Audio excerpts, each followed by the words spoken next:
Hello friends, welcome back to new video. और आज की वीडियो में हम बात करेंगे डेविनसन्स रिटेल के स्टॉक के बारे में।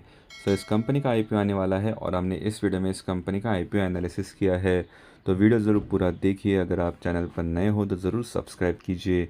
This stock will trade with a lot size of 2000 shares in the SME segment. Minimum quantity है 2000 शेयर्स का। प्राइस है ऑफ 55 रुपीज़। सो अगर हम एक लॉट खरीदते हैं एट द प्राइस ऑफ ₹55 तो उसका अमाउंट होता है 1,10,000 रुपीज़। इन्वेस्टर टाइप है individual investor. Issue size of only 8 crores.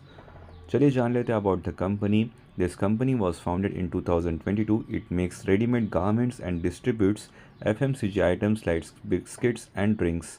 It serves Delhi, Haryana, Punjab and Rajasthan, working with big and local clients. यहाँ पर आप रेवेन्यू भी देख सकते हैं, mention is in crores. In September 2024 revenue was 6.34 crores and profit after taxes 0.73 crores. यहाँ पर हम स्ट्रेंथ्स एंड रिस्क जान लेते हैं. Diversified product portfolio across readymade garments and FMCG products. Focus on maintaining quality and innovation to stay competitive. Promoters and management team with over 10 years of industry expertise. Strong long-term relationships with customers and suppliers. Diversified business model across independent segments, reducing industry risk. चलिए risk भी जान लेते हैं. Limited operating history. As a company makes future performance difficult to evaluate. Revenue is heavily reliant on top 10 customers with risk if business is lost. Negative cash flows in certain years may impact financial conditions. Fluctuations in raw material prices may affect production costs and margin. FMCG distribution is exposed to price fluctuations and supply uncertainties. Dependence on third-party manufacturers exposes the business to operational disruptions. IPO status यानी कि IPO की timeline देख लेते हैं. Offer start होता है on 2 January 2025. Offer and होता है ऑन 6 जनवरी 2025. अलॉटमेंट होता है ऑन 7 जनवरी 2025. रिफंड इनिशिएट होता है ऑन 8 जनवरी 2025. डीमैट ट्रांसफ़र होता है ऑन 8 जनवरी 2025. लिस्टिंग होता है ऑन 9 जनवरी 2025 और मैंडेट एंड होता है ऑन 21 जनवरी 2025. ये है डेविनसन्स रिटेल लिमिटेड आईपीओ की जानकारी. फिक्स्ड प्राइस इशू है of 8.78 crores. The issue is entirely a fresh issue of 15.96 lakh shares. तो यहाँ पर आपको बहुत सारी जानकारी मिलेगी, जैसे कि स्टॉक की जो फेस वैल्यू है वो है पूरे 10 रुपये, वो भी यहाँ पर मेंशन है. Total issue size of 15,96,000 shares. Fresh issue है ऑफ 15,96,000 शेयर्स. इशू टाइप है fixed price issue IPO. Listing at BSE SME. Share holding pre issue is 36,66,792 shares. Share holding post issue का 52,62,792 शेयर्स का. Market maker portion of 80,000 shares. यहाँ पर आप IPO reservation देख सकते हो. Retail shares offered are 50% of the net issue. Other shares offered are 50% of the net issue. यहाँ पर आप IPO की टाइमलाइन भी देख सकते हो. IPO लॉट साइज भी मेंशन है. चलिए देखते IPO promoter holding. Share holding pre issue is 90.68%.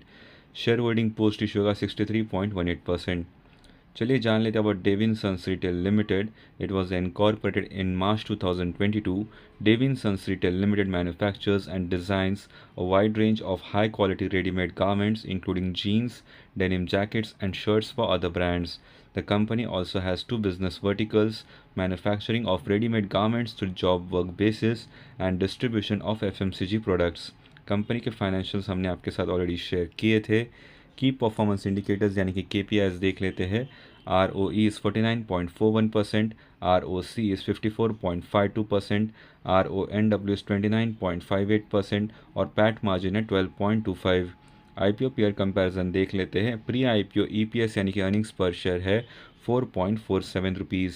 Post IPO होगा 2.8 rupees. Pre IPO PE ratio 12.29. Post IPO होगा 19.67. ऑब्जेक्ट्स ऑफ द इशू जान लेते हैं. To finance the capital expenditure of the purchase of the warehouse. To part finance the requirement of working capital and to meet general corporate purposes. So इस website का review है that you may apply in this IPO, although you can do your own research before investing in any IPO. The company is engaged in manufacturing ready-made garments and distribution of FMCG products. The company got converted from proprietorship to public limited entity in 2022.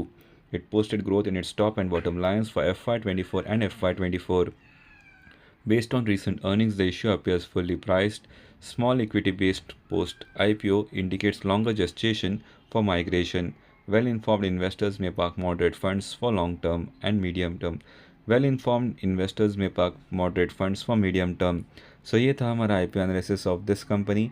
ऐसे ही interesting dividend news, stock splits, bonus shares and IPO analysis के लिए channel को ज़रूर subscribe कीजिए और bell notifications on कीजिए ताकि आपको वीडियो अपडेट्स मिल जाए। इस वीडियो को लाइक एंड शेयर ज़रूर कीजिए। Thank you for watching. Have a great day ahead.